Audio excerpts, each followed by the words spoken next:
What's up, guys? Welcome back to King Fab and Off-Road. Today, me and Kyle are out at the old shop, taking down the old rack, trying to outfit it in the new shop. So we are gonna just do the bare minimum to get it out of here.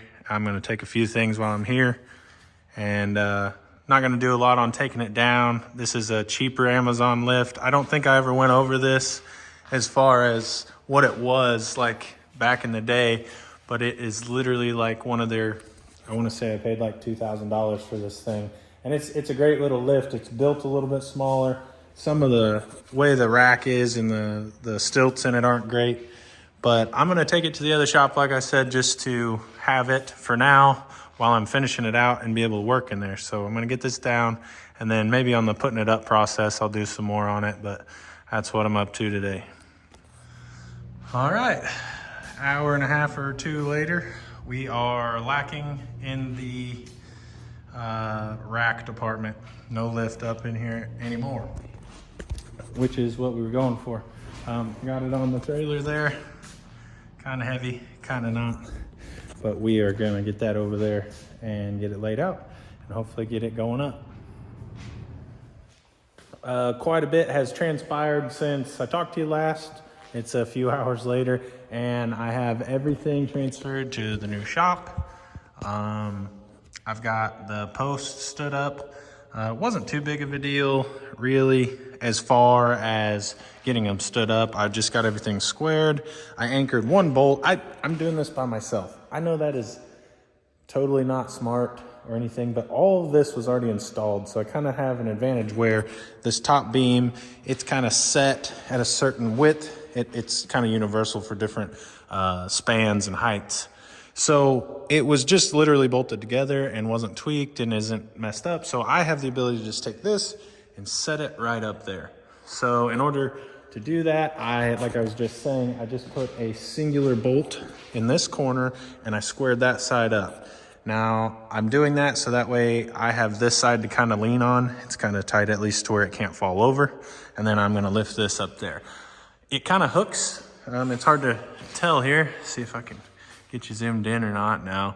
But it hooks right there and it sits on the inside of those rails.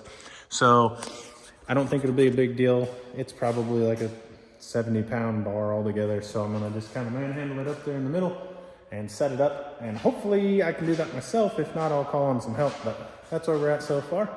I'll give you some updates once I get that on there and start hooking some other stuff up. Final update on the A+ lift. At the beginning of this, I didn't give you a whole lot to go off of, but this is an A+ lift. It's a 10,000 pound. I bought this off Amazon probably, well, let me see here. I think it has a date. Let's see. 2019, it says. Weighs 1,325 pounds. It has a 10,000 pound capacity right there. Anyways, this rack is a good cheap rack. When I bought this, it literally was like a $2,000 lift. And the arms and stuff are made a lot cheaper, which is to be understood.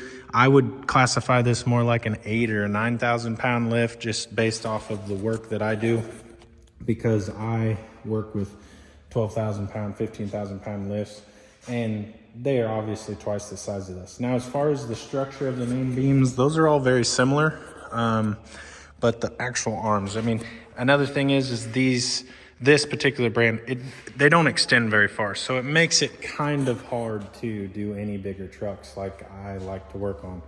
But it works great. Like I said, I already owned it, and it is now put up here. I will get a bigger lift put on this side.